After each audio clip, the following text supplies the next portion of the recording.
our quest to conquer every conference prior to opening tip of the 2025-26 season, have we reached the apex? Not quite, but we have reached the summit. That's right, the Summit League, that is. And the captain, Mike Holland, joins me right now to break down which teams will make that climb all the way to the top. Recording live from somewhere, this is One and Done. Get out the insurance cards, get out the copays. The office is open, my friends. Brought to you by drroto.com. It's time once again for everybody to come aboard at One and Done train. Welcome to One and Done. Bienvenidos a todos a One and Done, your fast break of college basketball información. We're powered by the galaxy's greatest website. That would be drroto.com. I'm your sometimes humble host. My name is Jay Heinrich, and if you don't know, now you know. I'm the conductor of the aforementioned One and Done train. Follow me on X at Dr. William Cannon. Shout out John Wall, and shout out to this man right there at MC Holland 34 on X. Around here, he is El Capitan himself, the captain of the One and Done ship, the OG Money Mike. Mr. Mike Holland. Mike, what it do? It's Summer League night.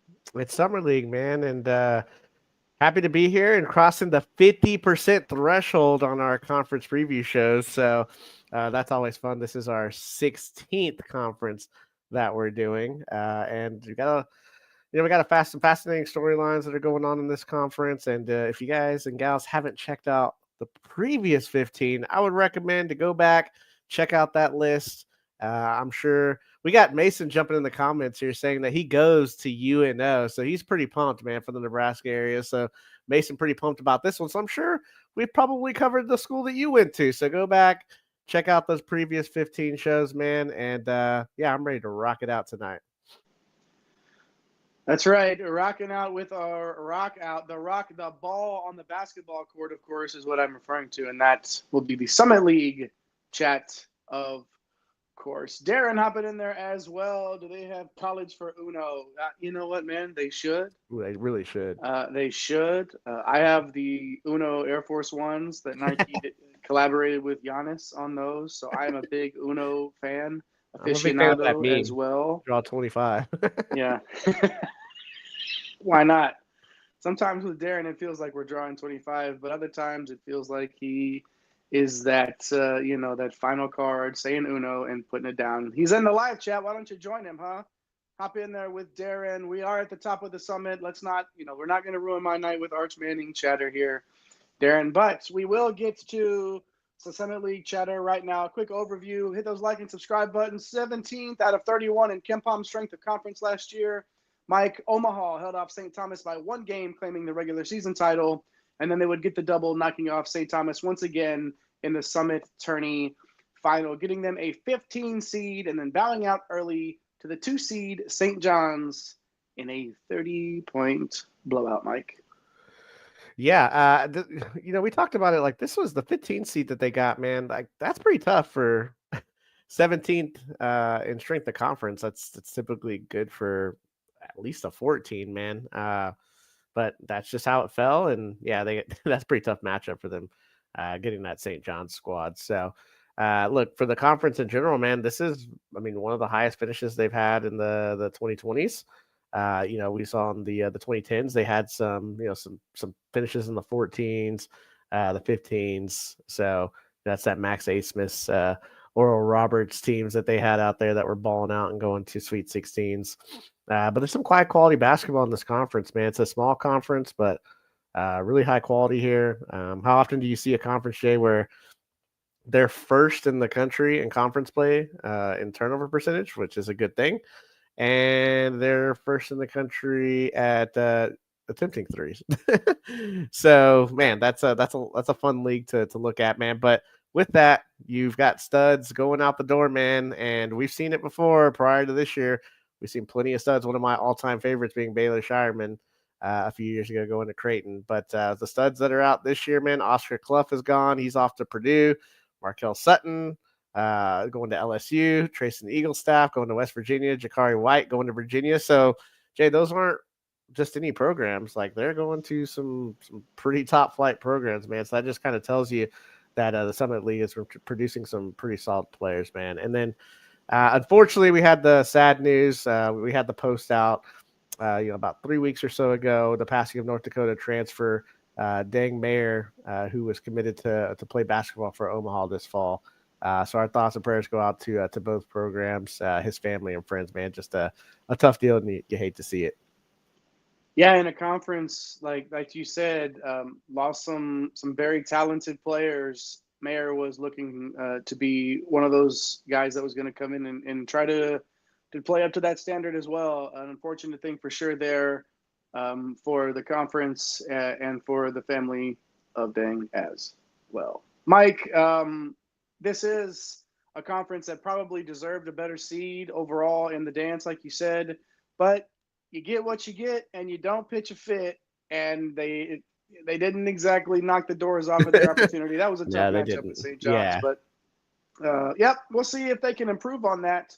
Mike, 17th feels sort of like a ceiling type of maybe a little bit higher, maybe if everything goes right. Again, obviously, if you're still shooting the ball so well, we'll see. But there's some work to be done here, and we're gonna talk about it all right now. Before we get to that, we're going to hop into the live chat, though, see our guy C.T. Huggin, C-Thuggin, also known as Cam, recognizing El Capitan over there on an absolute heater. That is right. Our guy, it's been a fun weekend. Quite a fun weekend. If you follow Mike at MC Holland 34 over on X, you'll see the old flamage, the old commas being posted over there. Can't wait for CBB DFS, man. Yeah, I was going to say, you know how much time and energy Mike puts into CBB DFS? It's like this is the off season for him, and we're seeing these commas show up on his X account. So just imagine what's going to happen come on now. Throughout the season. We're doing it big. I can't wait till it gets here. So make sure you follow us on all the channels at One and Done CBB on all the socials. Right here, like and subscribe. Notification bells on YouTube. One and Done CBB is where you need to find us. You need to find our guy at The Real Napier pushing the buttons tonight. Shout out to the Hall of Famer himself, CC Hustle. And then Eric the Blue at Fantasy Nav in those Twitter streets. The best fantasy follow this side of the Mississippi. Best football, best fantasy, whatever you want. At Fantasy Nav's our guy. Shout out to Eric as well. All right, let's get down to the nitty-gritty here. And when I say the nitty-gritty, I do mean the nitty-gritty of this conference. The low tier, we're going to start with, as we normally do, Mike, the foundation to put a little bit of shine on it. And the bottom of our beautiful graphics right there with the Summit League standing tall in the background, imposing but not too imposing. You see, it's there, but and that honestly, that's sort of what the Summit League feels like. It's there, not too imposing, but if everything goes right, who knows what could happen. And these teams at the bottom of this conference, Mike, at least the ones that we're forecasting to land down there, might not have too bright of a time going after it. I'm going to lead off things with North Dakota. I was so excited to talk about the Fighting Hawks that I wanted to just pick another state. North Dakota Fighting Hawks.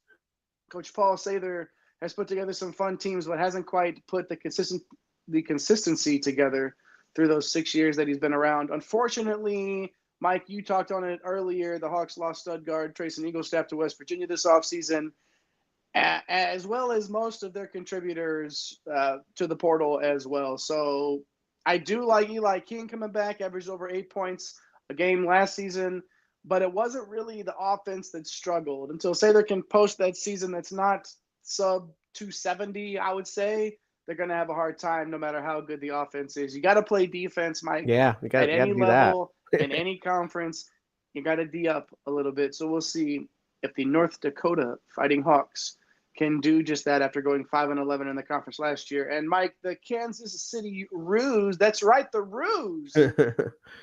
It's not a ruse. They are in the bottom tier here, 4-12 last year in conference. And luckily, just in time for the show, Mike, we got a roster a few days ago for Kansas City.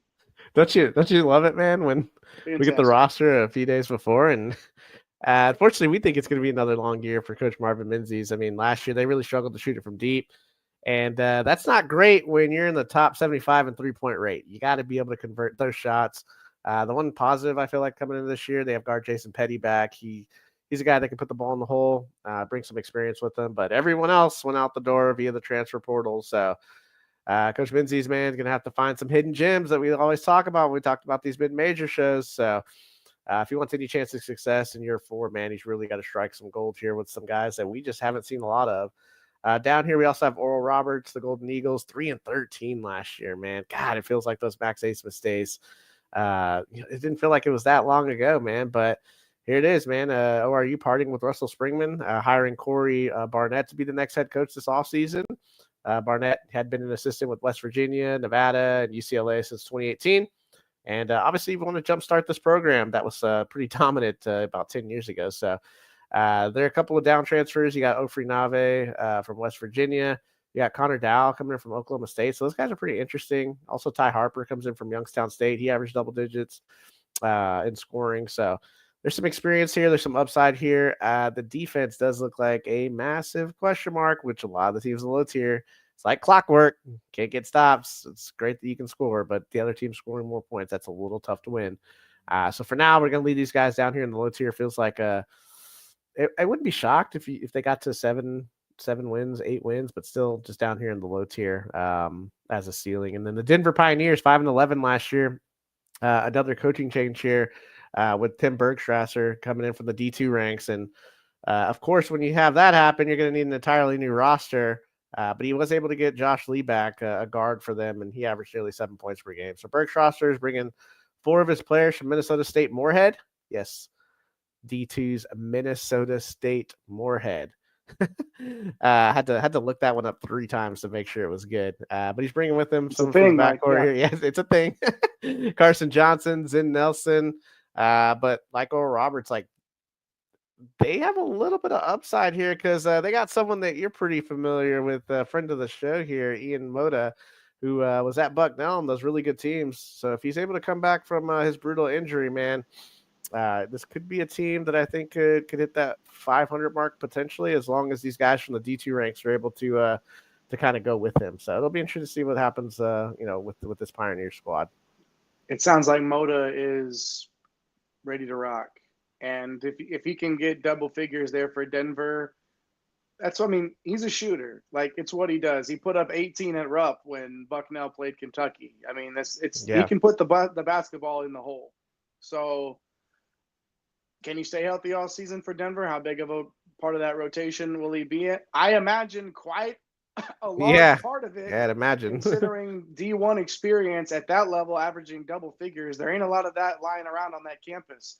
So Moda's going to get a chance to show everything that he can do. Looking forward to checking it out. All right, good stuff there. Let's hop in the old live chat and see what's going on. Darren, I did see that Devers hit that home run and in Colorado, and basically, like, it was over after that. Like, the entire bench is cleared. And that's tough out there in Colorado, man. They've had a long season. It's tough stuff out there.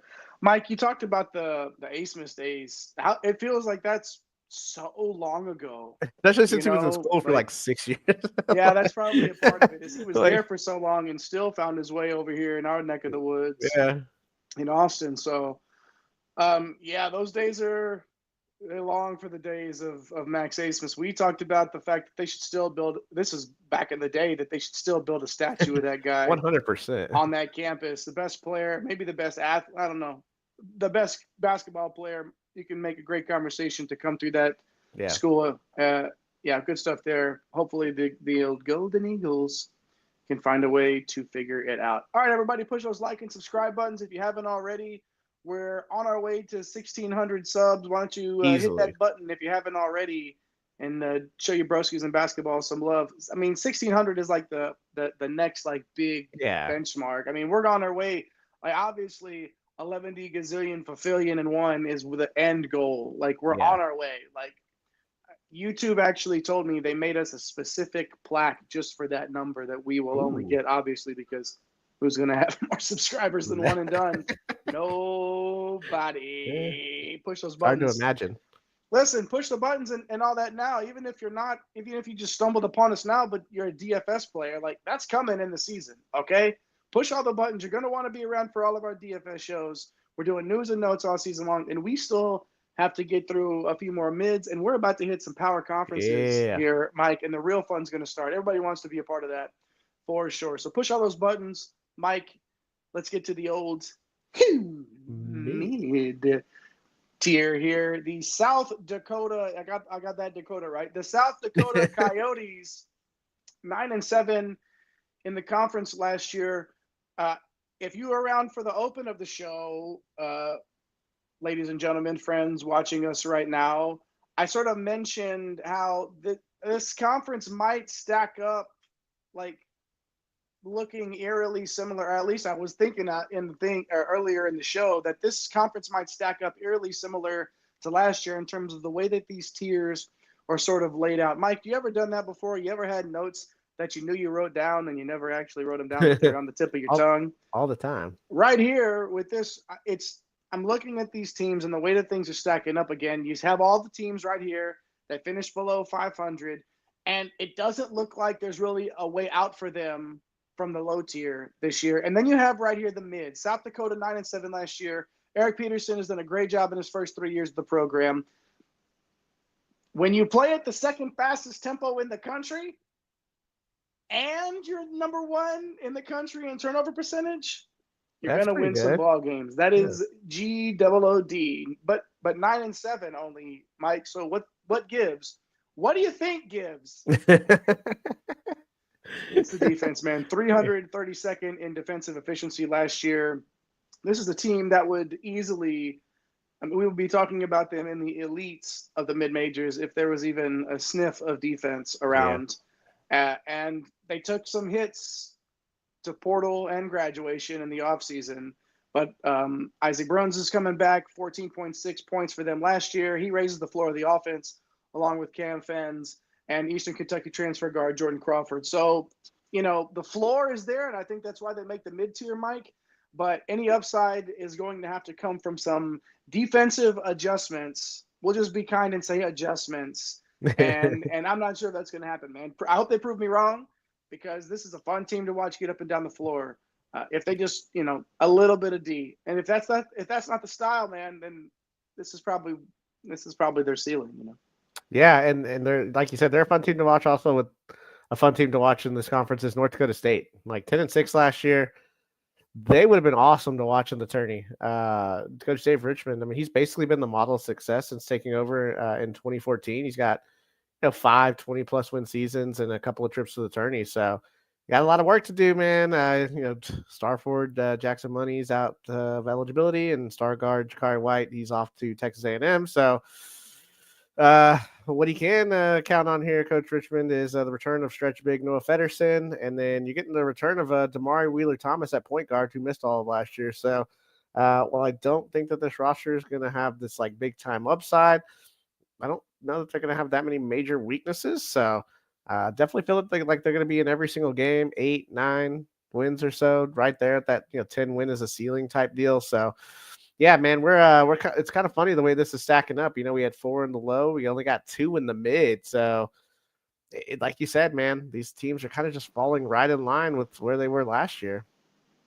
Yeah, stacking up very similarly here with North Dakota State and South Dakota hanging out in the old mid tier. We hope you're hanging out with us for longer than just the Summit League show. So make sure you hit those like and subscribe buttons, turn on the notification bells. We're rolling all the way to opening tip and beyond, of course. We're talking basketball year round here on One and Done College Basketball. So make sure you're hanging out with us. Join Darren and our guy Cam in the live chat, of course. Who else we got in there? Mason's ready, man. He's Shout ready out for to the high Mason. Tier. Yeah, Mason. Mason's ready to deal on us with this his school here. Shout out to Mason for sure for hanging out with us. Hang out with those 3 in the live chat. Join and join us as we move on to the old high tier. And Mike, the Tommies, 12-4 in the league last season. I don't know where the love is on a more national scale. Where is the love? Yeah, see, you get it. You just get it, my man. I mean, you're going to all these concerts lately. You are definitely in tune with all the music. All the music in your life is all coming out into the forefront. And I can appreciate that for sure. But I can also appreciate it if we see some more love for St. Thomas on a broader scale. The only rule dumber in college basketball than offensive goaltending There it is. is Yes. not being able to play in the NCAA tournament for a certain amount of time after you join Yes, D1. let's go. Rant. Let's The go. Tommies are in. They joined D1 in 21-22 under Coach Johnny Tower. The probation, the sentence, whatever you want to call it, they don't have a piss test anymore with their PO. They can go play in the tournament. Okay, all they've done is go from 10 to 19 to 20 to 24 wins and establish themselves as perennial contenders in this conference. Oh, now everybody else has to actually worry about them being able to qualify for the tournament. It's not just going to get handed to you now if you don't happen to win the whole thing. And again, I don't know that Coach Tower will be in St. Paul for much longer, man. Like, enjoy this, Tommy fans. What do they call themselves out there? I don't know, man. Like Somebody... the Tomites. Let me know what St. Thomas fans call themselves, and whatever they are, enjoy Johnny Tower as long as you can. If you see him, shake his hand and let him know you appreciate him, because he might not be around that much longer. A lot of losses. I'm not going to say it's all, roses, right? But they reload. So, You literally just had me. You literally just had me type that in, and I'm not even gonna start here, man. Look. All right, so they reload. Nolan Minnesali, okay, 11.2 points, and big man Carter Bjerke, almost 10 points a game last year. Just slotted in. They're going to expect that sort of production out of them this year as well. Add in Miami transfer forward Isaiah Johnson-Arigu, and that's sort of one of those breakout type candidates that a team like St. Thomas is going to need to really fully realize that breakout for them to be the superior team in this conference. But again, really good outside shooting, tough defensive principles. You see why these guys are going to be right in the thick of it, Mike. Yeah, Mason knows what's up, man. Like, these guys are going to be tough. And really, like, what did we just talk about in those tiers, Jay? Tommies were 12-4. Got the Omaha Mavericks at 13-3, and the South Dakota State Jackrabbits up here in the high tier at 11-5. So we're feeling like it falls right in line again. So with Omaha here, like, what a year. The program's most wins. That's pretty good.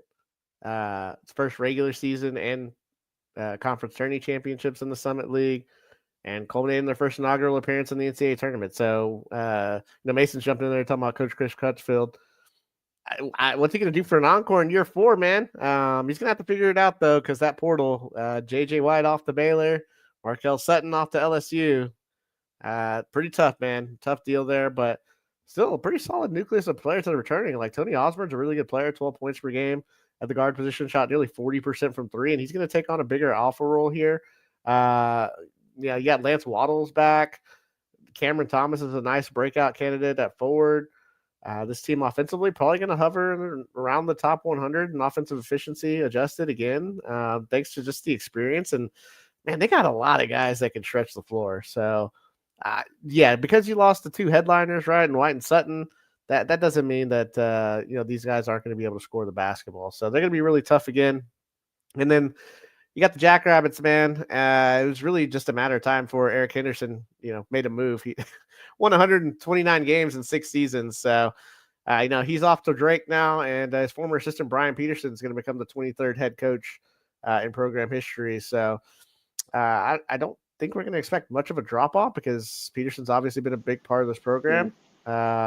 You got Kalen Gary, 12 points per game, shot 35% from 3. Joe Saylor's back, averaged 13 points per game. Usually you see a lot of these teams that go to new coaches, they have to replace their entire roster. But when you promote your assistant, you're able to keep some of these guys, man. The big loss, though, and the question mark's going to be Oscar Clough. Like, that's a real – talk about a guy, a Big Dipper, right? Can't get anything going, and then goes down here to the Summit League, absolutely tears it up, and now he's back up at Purdue. So we'll see how he does there. But look, like, who's going to be responsible for trying to fill in some of that? It's going to be Damon Wilkinson. He's flashed some major talent. His limited time, but pretty productive in his freshman year. His shot blocking rate, though, is pretty nice here. And offensively, he finished with 57% from the field. So you definitely like that. He's drawing a lot of fouls. He had the second highest usage rate. So he's ready for a bigger role. And the lane should be open for him because you got a stretch four here, Matthew Morris, who's also returning. So I like their ceiling, man. This is going to be an absolute battle at the top, man. Like, it's going to come down to probably one game that's going to separate these two if there's not a tie at the end of the season for the regular season crown. What you got coming out of this one? Ooh. We'll just say regular season wise. Yeah, regular season wise, it's really tough to go. And why is it with the Tommies? Nah, man, I'm gonna switch it up here, man. I'm gonna go. I just don't think people realize that Omaha's gonna be pretty good again. So, like, I think they're gonna be able to do some things. I like Cameron Thomas. I think Tony Osborne's gonna really surprise people with, just his overall game. So, yeah, I'll go with Omaha, man. They're kind of they're gonna have that chip on their shoulder too. Love it. Talked about this league stacking up very similar. And my guy Mike saying Omaha will get the job done. Omaha. Yeah. Omaha! Yeah, that's right. I had to get one in. I'll be rooting for St. Thomas. Like, now I want them to win it all. Now I want them to make the tournament because they can. I didn't want to, it's like you watch that and it's like, man, do you want them to win the Summit League? But you don't want somebody else going, that's the worst. That's happened as recently as a couple of years ago. Yeah, right? Yeah, that was that Wagner or no? No, it happened. Dude, it's happened twice. It happened last year. Oh God, no, 2 years ago. I can't. It's a couple of years ago. It was in the mids. That's like yeah, and it was just like, oh, sorry, can't go. It's like, okay, we got second. Yay for us? Question mark. You still wear that T-shirt, man? If it's your, like, did you earn that T-shirt? Okay, that's another. Hey, good for those kids to get to go though. That's right, Mason. Mike did pick Omaha. I'll take St. Thomas because I can. Loving it. Cam saying before we get out of here, he'll root for anyone but Omaha because most Omaha b-ball fans probably root for Nebraska football. Yes, Cam, we get it. Totally understandable. Mr. Iowa over there. Mr. Iowa bowling himself, our guy Cam. Shout out to Cam. Darren, I know we did miss a pretty good time in Denton. You invited us up for UNT's home opener. We did not make it up. It was an impressive score line. I'll say that for sure. So, who knows? Maybe by the time the year's over with, I'll have some green on. Who knows? We'll see. Go Mean Green. Go Mean Green. All right, guys and gals, thanks for hanging out with us. We appreciate everybody for sure. What's coming up on the agenda, Mike? We're gonna get one more of these in before the end of the week. What do we got? Yeah, coming man. up? I think we're headed on over to the WAC. Nice. That's whack. That's whack. Crack is whack, but the whack is not whack. And we'll be hitting up the whack on Thursday. So make sure you push those notification bells so you do not miss it. Even if sometimes you get busy. We know that. Life happens, right? But if that notification bell, bing, get that. Oh, wow. Jay and Mike are talking college hoops. What else do you want to be doing, right? So make sure you hop in with us. Push all those buttons. We appreciate it for sure. Shout out to our guy at Fantasy Nav. Shout out to our guy at The Real Napier pushing the buttons tonight. Shout out to El Capitan himself, the captain of the one and done ship at MC Hotline 34 on X, the OG Money Mike, Comma Chaser, King Comma, I'm going to call him, the OG Money Mike, Mr. Mike Holland. Shout out to everybody for joining us. Johnny K, before we get out of here, Johnny K, root for Omaha. You beat him. All right, there you go. I love the last comment. It's all right. Late. We appreciate you for the last 30 seconds of the show. I used to love it. Love it. Better late than never, but never late is better. I used to have to say it about Cam. Johnny, it's your line tonight. Good to see everybody in the live chat. We'll see you for the WAC on Thursday. Until next time, tell somebody you love them. My name is JAYHEINRICH. Come again. Peace. Thanks for stopping by the office. Get your fantasy prescription by subscribing to the channel and checking out drroto.com. And until the next visit, be well and take care.